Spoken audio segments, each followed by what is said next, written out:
So what I'm going to start by showing you is something called an if statement. Now, an if statement has the following syntax. You have if, you have your open parenthesis, close parenthesis, and then you have your curly braces. Now, inside of these parentheses right here, you place what's known as a condition. Now, a condition simply is anything that evaluates to true or false. So it could be true or false itself, but it has to be something that is going to be true or false. So it evaluates to true or false, or currently is true or false. So an example of a condition is x less than 7. Let's imagine we have the variable x, first of all. If we have a variable x, maybe we'll just say, it's equal to 8 or something. This is a condition. The reason this is a condition is because this evaluates to true or false. In this case, it evaluates to false. Now, the idea behind the if statement is that if this condition here is true, it's going to run whatever code is inside of these curly braces. If it is not, if it is false, it's just not going to run that code. So this allows you to conditionally run code. If the condition is true, do this. Otherwise, don't do anything. So any of the code inside of these curly braces here, you can have as much code as you want. Any code that you want really is going to run if this condition is true. So just as a really simple example, let's actually do this. Let's say int x is equal to 8. We'll say if x is less than 7. And then inside of here, we can see out x is less than 7, exclamation point. So as I've told you, this is not going to run because this condition here is false, but let me prove it to you. So let me go to my compiler. Let's run this. Let's run the program and notice that nothing happens. Now though, if I change this to a 6 and I compile my program and I run it, you're going to see that x is less than 7 prints out because this condition was equal to true. So if statements are super straightforward, you just put some condition here. The condition can be as complicated as you want. And then if that is true, all of the code that you put inside of here is going to run. So here, let's add something. Let's add an end L just to make sure it ends the line and we have a separate line. And now I'm just going to print out two things just to show you that we can have multiple things inside of this if statement. So now let's compile, let's run, and notice that it prints two things because, well, anything inside of here happens. Now we can even do something crazy like put another if statement inside of this right here. Now we don't have to do that, but I mean, I can show it to you. So if I put an if statement here, now maybe I'll check if x is less than 3. So now if x is less than 7, inside of that if statement, we'll check if x is less than 3. And if x is less than 3, we'll say x is less than 3.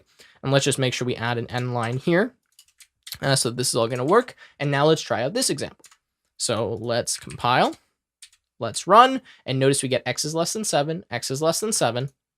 This if statement didn't run because, well, x is not less than 3. Now if I make x equal to 2 and I run this, let's compile and run. Notice we get x is less than 7. X is less than 7. X is less than 3. So there you go. That is how if statements work. Again, pretty straightforward. Now, of course, we can have multiple if statements. I can have another if statement. Oops, didn't mean to do that. I can have another if statement down here. I can have another one that comes after it. There's no limit to how many if statements we can have. You can have as many as you want. You can place them pretty much anywhere, and they just always work the same way. The code inside of it will happen if the condition is true. If the condition is false, it just won't happen. So that is if. Now, what I'm going to show you is what's called else. So I actually want to create a new example here. I'm just going to say int x, and we're going to ask the user to type something in. So I'm going to say cin x. We're going to assume that they just give us valid inputs. They type in some number. Now, what I want to do is check if x is equal to 10. If x is equal to 10, I will say cout. This is my fave number or something like that. Okay, that's great.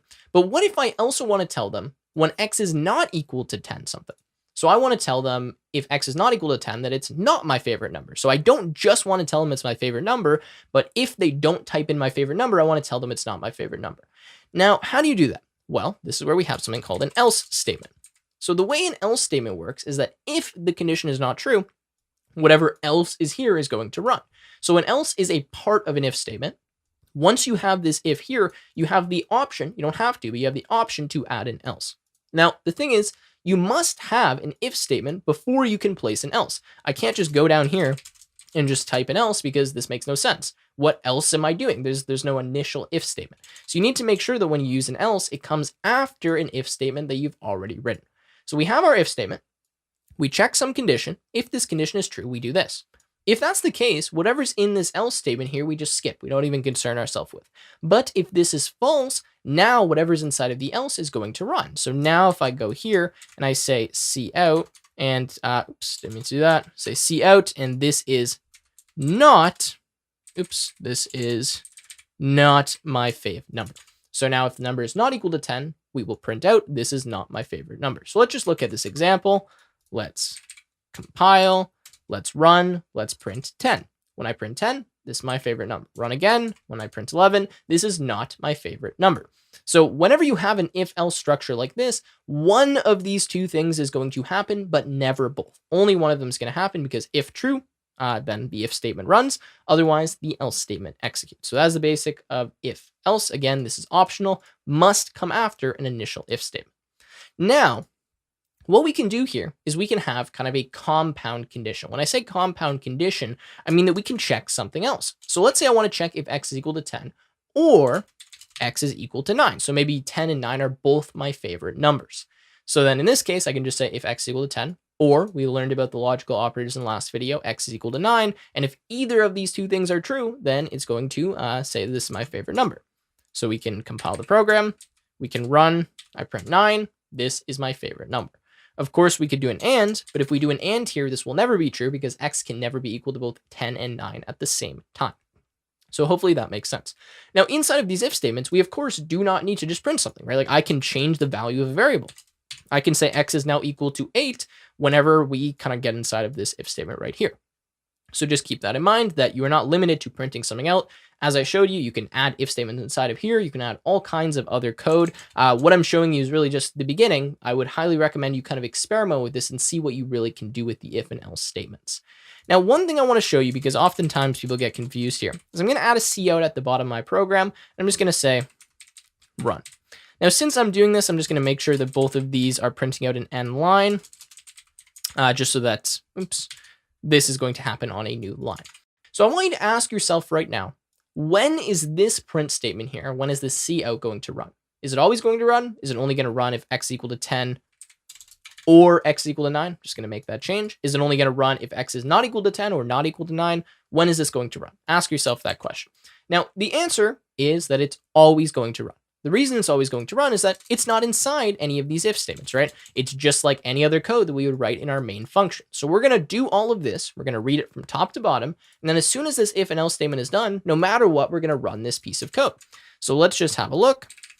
Let's compile. Let's run. Let's type 3 and says this is not my fave number, and then it runs. Now let's type one of our favorite numbers, 9, and it still runs, right? This is always going to run. So just make sure you don't confuse yourself with that. A lot of people seem to think that this would only run in the else statement, but it's not a part of these kind of squiggly bracket block here. So it's not going to run, it is always going to run. I was mixing myself up there. Okay. So that is the if and the else. Now there's one more part here, which is called the else if. Now the else if is optional. You do not need to use them. Obviously, we're not using them right now, but they come after the if statement and before the else. So the if is always at the top. Whenever you start creating an if statement, you always have at least one if like this. You have an optional else that goes at the very bottom. So if none of this is true, run this else statement. And then you have these optional things that go in the middle called else if. Now, else if is really just another if statement, except it only gets checked if this statement right here is false. So the way it works, the way you read it is, okay, if this is true, do this. Otherwise, if this is true, do this. Otherwise, do this. That's the way that you read this block right here. So maybe now I say if x is less than 5. So now what we do is we check if x is equal to 10 or equal to 9. If it is, we run this. And if that happens, we skip all of this. However, if this is not true, then we check this condition. If this condition is true, whatever is inside of the squigglies here runs. If this is not true, we just go down to the else. So let's put something inside of here. Let's say cout, cout, this is, let's say, actually, x is less than 5. Okay, and too many exclamation points. Let's just compile the code and see how this works. So let's compile, let's run, and now let's type 3. And we get x is less than 5. I run and I type 6. This is not my favorite number.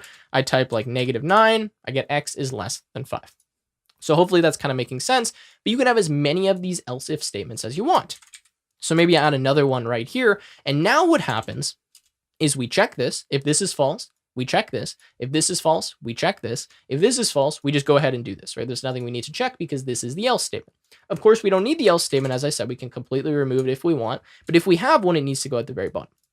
So now what we'll do is we'll say if x is greater than 5, then we'll say x is greater than 5. So we can just test this out. I'm going to go and compile my program. I'm going to run. Let's type 6. It says x is greater than 5. All right, let's actually type 5. Notice it says this is not my favorite number. So you can mess around with this on your own, but I'm just showing you can have as many else if statements as you want.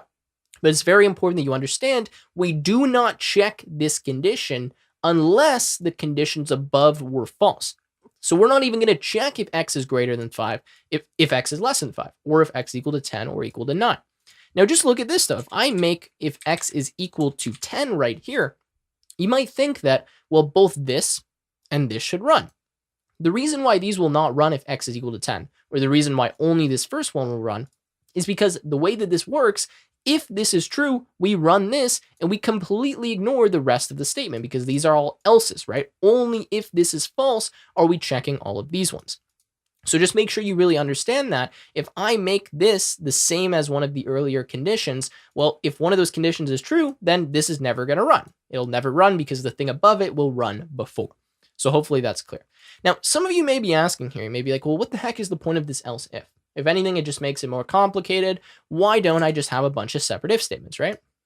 Why don't I just do all of this? And let's imagine that we didn't want an else. Well, the reason you might not do this is because sometimes your code is going to behave differently when you have the else if versus the if. So actually give me a second to write a little example here and I'll show you what I mean. All right, so I just wrote a really quick example here to show you why we sometimes want the else if versus why sometimes we just want two separate if statements. So have a look at this code right here. And in fact, I'm going to have another version of this code and try to tell me after I fix this one right here, why these two pieces of code may behave differently. Think of some input that you could give to both of these pieces of code right here that would return a different result. I'll give you a few seconds to think about it. So pause the video right now if you want to try and do this example for yourself. Otherwise, I will tell you the answer right now. So let's read through this first example that I have. If x is greater than 10, then we are going to say x is larger than 10. That's it. We stop. Otherwise, if x is not greater than 10, we check if x is greater than or equal to 5. If x is greater than or equal to 5, we say x is between 5 and 10. Now, why is it that I'm able to say that x is between 5 and 10? Now, of course, this doesn't have to be correct, but in this case, it actually is. The reason why I know if this else if statement returns true, or this condition returns true, the reason I know that this is between 5 and 10 is because if x is not greater than 10, it must be less than or equal to 10. And since I know that I check this condition before I check this condition, there's no reason I need to check this again. I already know if we reach this point of code or we reach this line of code that x must be less than or equal to 10. So then I check if it's greater than or equal to 5. Now, if x is greater than or equal to 5 and it's less than or equal to 10, it must be between 5 and 10 inclusively. It could be 5, it could be 10. That is the first example. Now, if you contrast that with this one right here, we do not know when we come to this if statement that x is going to be less than 10 or less than or equal to 10. The reason we don't know that is because this if statement runs no matter what. It doesn't only run if this one is false, whereas up here, this else if only runs if this is false. So what's going to end up happening is we're going to print out something that's inaccurate because we could type, say, 22, and then what's going to happen is we're going to print out both x is larger than 10 and x is between 5 and 10, even though it's not. It's just greater than or equal to 5 because we don't know that this condition is equal to false. So hopefully that kind of clears it up here. I can show you this, kind of prove it to you. So let's compile the program. Let's run it, and let's type, say, 6. When I do that, we get x is between 5 and 10. Okay, now let's type 17. I get x is larger than 10. Now let's change this to just another if statement, not an else if. Now when I do this, I have my two separate if statements. We're going to try both these examples again. So when I try 6, you'll see this does work. It says x is between 5 and 10. However, now when I print 22, or I try, let's do 17. I want to do the same example. We get x is larger than 10, and then we get x is between 5 and 10 printing out afterwards because both of these if statements ran. So hopefully that clears it up for you. But with that said, that's really all I need to go through for if, else, and else if. Remember, you must always start with an if, You have the option to add as many else ifs as you want, unlimited, you can add as many as you want, and you have the option to add an else, but the else must come after any optional else ifs and that if statement. Now you can only write else ifs if there is an if above it, right? That's only valid. If you have an if above it, then you can write else ifs. Otherwise, you need to just create a new if. And kind of the default structure or format when you write this, so let's say I have an else if here, is that you want to have the closing bracket from the last if statement on the same line as where you start writing the else if, and then you want to have the open bracket right after these parentheses. That's kind of just the standard format. You want it to look like this.